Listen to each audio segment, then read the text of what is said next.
can only mean one thing. If I'm on just after 9 o'clock on a weekday, it means it's probably a Thursday. And it also means that it's healthy minds, better lives. And what better way to kick off the show than introduce to you our two fabulous experts. We have the lovely Tammy Foley and Hayley Twigwheeler joining us here this evening on the show. Good evening, ladies. Lovely to see and hear you again. Good evening, everyone. Oh, my goodness. It has been forever, I feel. It has been, I think it's been a quarter of a year since I've last seen you. It hasn't, is it? I think so. It's been 3 months because Tom has done the last 2 sessions.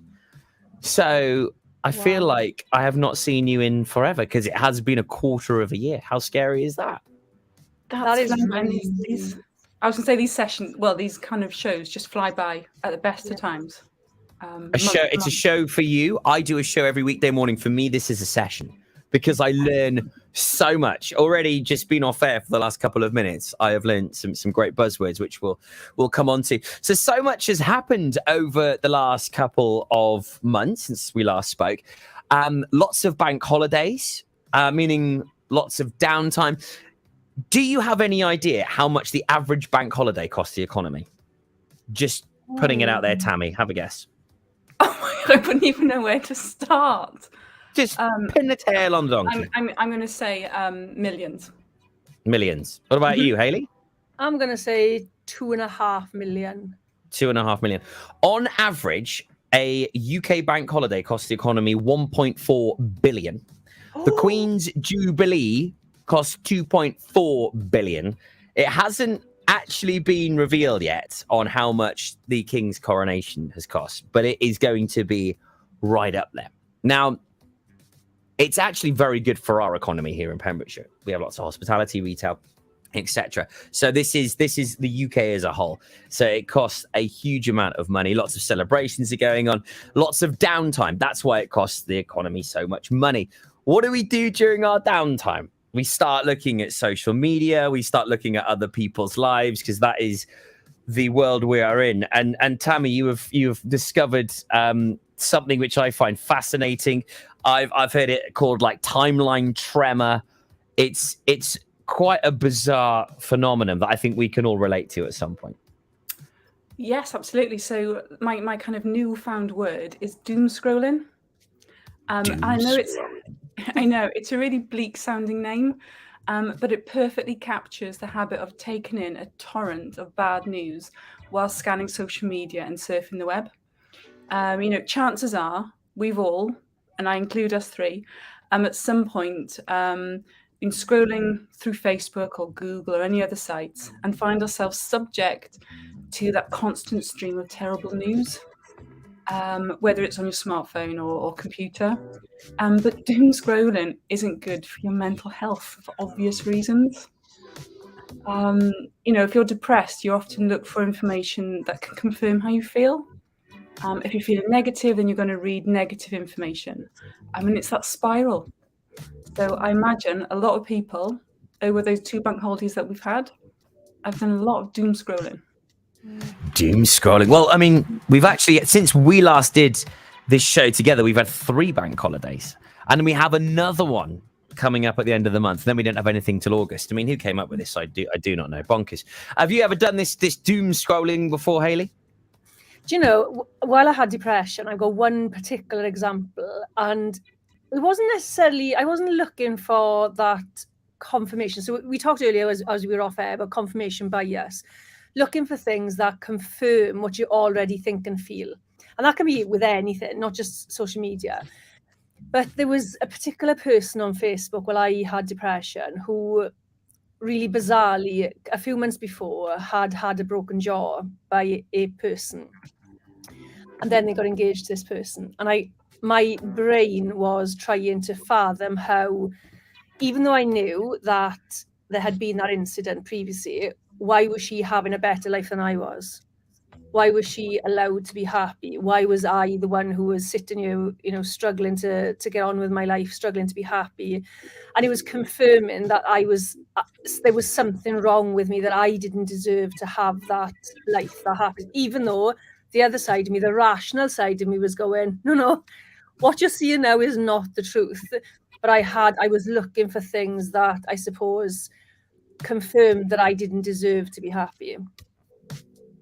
Confirmation bias, definitely a buzzword of the show so far. I love that. I mean, just because I think we can all relate to it. You know, you're searching through social medias, and you know you're influenced by your own feelings if you are sort of subconsciously looking for something, right? Yeah, and I think it becomes that mindless habit. You know, a lot of the times you might even be aware that you're doing it. And it becomes that habit that if you have that down moment, that downtime that we spoke about, you might just pick your phone up and start scrolling without actually really being aware of what you're doing. And just burying your nose in your phone, just, you know, it can exacerbate that disconnection and loneliness as well in the real world. You know, you're being locked onto a screen, zapping your energy, taking up all your energy, that you kind of lose all that social interaction as well. It's really interesting you sort of talking about this, Tammy, because I've noticed a few of my friends sometimes, you know, if we're out in a social setting and, you know, they'll have a quick look on Tinder and they're just like this. And it's like, what are you doing? Like, what are you doing? Oh, you know, until I like the look of them, I'm not going to stop. And it's like, well, what is the point? Now, honestly, what is the actual point if you're not going to even look at that person for more than a millisecond, look at their bio if you've got common interests? You're merely just looking at first impressions on what they look like. Yeah, okay, a first impression is important, you know, you're attracted to someone naturally, but it just, to me, it loses all sense of having a meaningful relationship. But imagine, you know, going on a date with that person. Oh yeah, I swiped 1,000 times before you and I stopped on you. You're the lucky one. You know, are you going to feel that that's romantic and charming? No. What's it all about? I mean, I don't know. I mean, you know, maybe it's a generational thing. I don't know, but to me, it's like baffles me. Have you seen the movie Social Dilemma? I haven't. No. Do you know what? It's really worth a watch. It's a load of people who have worked in the social media industry as designers, as creators, as part of the developers of social media platforms, and it actually tells you that that's what it's designed to do, is to keep you on the platform. Every platform is designed to keep you there. And actually they're doing a really good job. If you think about the amount of people who are lost in social media at the moment, and I'm talking, you know, I've said this before, I think we had a conversation before Christmas around the worst thing I've seen is a baby bouncer with an iPad on. And that for me, just, that shouldn't happen. Babies need to communicate, they need to see eyes, they need to see mouths moving, they need to see your face, they need to see your body language, and yet we're sticking them with an iPad from pretty much from birth, and we are stimulating them in the wrong way, and that's leading to adults who have these unhealthy relationships with a phone or a social media platform. We are doing the doom scrolling without thinking about it. We are doing the whole getting lost for hours on social media without even being aware and not knowing what we're consuming. And our brains are so malleable, and the neuroplasticity is so, you know, it changes all the time. So you're consuming all this negative stuff, and it's having a physiological impact. Especially when you think, you know, just, sorry, Toby, it takes that kind of like 3 weeks to form a habit. And, you know, we're just repeating. We're making those neurological pathways. We're laying down protein. It's becoming the norm. So to actually stop is a lot harder, you know, than because you have to break a habit as well. So, well, this is, yeah. I mean, there's a habit and there's an addiction, you know. And I mean, you could say that some people are a borderline between the two, how much they use social media. However, on the flip side, you know, it's a wonderful tool. I mean, this show now, it's broadcast on Pure West Radio, online, through smart speaker, also through Facebook, Twitter, YouTube. You know, if content is digested and it is absorbed in you know, a should we say a normal, average, soluble fashion, then it's good, right? It's just unhealthy content, unhealthy amounts of time that we're looking at, or are we saying we've got to filter everything that our kids look at, that we look at? Sort of, how do we avoid this doom scrolling? Well, I'd say it's just about, first of all, it's not all doom and gloom. And I have to get that kind of like, I think it's important to recognize that. I'm not saying, the social media, going through our phones is a bad thing. Things like limiting behavior to a specific time or place can help. If you, for example, if you're scrolling first thing in the morning, if that's the first thing that you do when you wake up, change things up. Plug your phone on the other side of the room, so you don't, you can't, and you don't pick up your phone before getting out of bed. Just making those simple tweaks. So not stopping it, but just changing the way that you behave. And I guess this is probably one of the biggest things with phone technology behavior, I guess, in the sense, because I find myself probably quite late at night. I very rarely look through my timeline. I'm late at night. I might put a couple of photos up or something like that. Or I'll catch up on different feeds. But in the day, we're so busy, and we're using social media, but we're using it to post content. It's not until you sort of see the results of that in the evening. But I've noticed then, just by going right an hour before bed, that's it. My phone goes away. I'm having that wind down time. Which I think is important to me. I think it's just about sort of learning habits and what's what, isn't it, really? And I think and just going, right, okay, now is the time for me to just put it away, have a bit of downtime from it. Yeah, but I think people have lost that ability, and it is having a massive impact. Yes, I think social media is wonderful for connecting people, for maybe even not feeling so isolated and lonely. But if you don't have the boundaries you need to make sure that you are consuming positive, not all positive, but consuming things that enhance your life, then that can have an impact on your physical health, your emotional health. And tonight, we're going to be talking about different physical ailments with our speaker coming in next. But I think it's having that.